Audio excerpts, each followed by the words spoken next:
दोस्तों, आपने electric transmission wire पर परिंदों को बैठे हुए ज़रूर देखा होगा और आपके दिमाग में ख्याल भी ज़रूर आया होगा कि आखिर इतनी हाई वोल्टेज बिजली के तारों पर बैठने के बावजूद इन परिंदों को करंट क्यों नहीं लगता।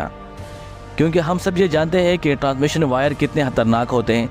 एक तो इन तारों में हज़ारों वोल्ट की बिजली होती है और दूसरा ये तार ओपन भी होते हैं। तो आज की वीडियो में हम डिस्कस करेंगे कि आखिर बिजली के तारों पर बैठे हुए परिंदों को करंट क्यों नहीं लगता। दोस्तों, परिंदों को बिजली के तारों से इलेक्ट्रिक शॉक क्यों नहीं लगता, इसको समझने के लिए हमें यह समझना होगा कि आखिर इलेक्ट्रिक शॉक है क्या।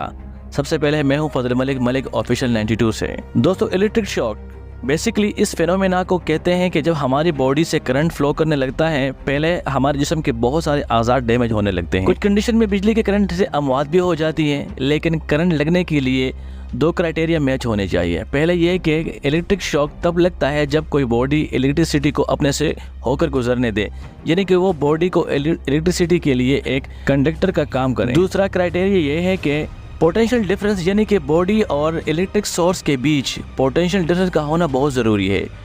पोटेंशियल डिफरेंस दरअसल ऐसी कंडीशन होती है जिसकी वजह से इलेक्ट्रिसिटी हाई वोल्टेज से लो वोल्टेज की तरफ फ्लो करती है। अगर हम ह्यूमन बॉडी को इन दोनों क्राइटेरिया पर मैच कराएं तो पता चलेगा कि हमारी स्किन जिससे इलेक्ट्रिसिटी फ़्लो करती है वो इलेक्ट्रिसिटी का कंडक्टिव नहीं है, मगर इसके बावजूद हमारी बॉडी से करंट फ़्लो हो जाता है।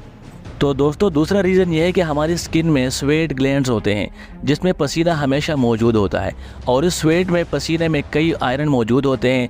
ये मेटल आयरन इलेक्ट्रिसिटी के लिए बेटर कंडक्टिविटी का नेचर रखते हैं, जिसकी वजह से करंट हमारी बॉडी से पास हो जाता है और हमें शॉक लगता है। इसके अलावा हमें आम तौर पर इलेक्ट्रिसिटी शॉक तभी लगता है जब हम अर्थ के डायरेक्ट कनेक्शन में होते हैं। ऐसे में ज़मीन के एक लो वोल्टेज एंड क्रिएट करती है। इसी वजह से सोर्स से इलेक्ट्रिसिटी से निकलकर हमारी बॉडी के ज़रिए ज़मीन तक जाने लगती है। तो ऐसे में अगर हम अपने सवाल पर आएँ कि परिंदों को करंट क्यों नहीं लगता, अगर परिंदों को बिजली के तारों पर बैठने के बावजूद करंट नहीं लगता तो इसके पीछे रीज़न ये है कि परिंदों का जिस्म बिजली के लिए एक बेहतरीन कंडक्टर नहीं है। ऐसे में जब वो किसी वायर पर बैठते हैं तो करंट उनकी बॉडी को बाईपास करते हुए आगे गुजर जाता है, इसलिए वो बड़े आसानी से बिजली के तारों पर बैठे रहते हैं। और दूसरा बड़ा रीज़न ये है कि किसी परिंदे का बिजली के वायर पर बैठने से कोई पोटेंशियल डिफरेंस पैदा नहीं होता। और जैसे कि शुरू में मैंने बताया कि अगर पोटेंशियल डिफरेंस क्रिएट नहीं होगा तो बॉडी से इलेक्ट्रिसिटी पास नहीं होगी और करंट भी नहीं लगेगा।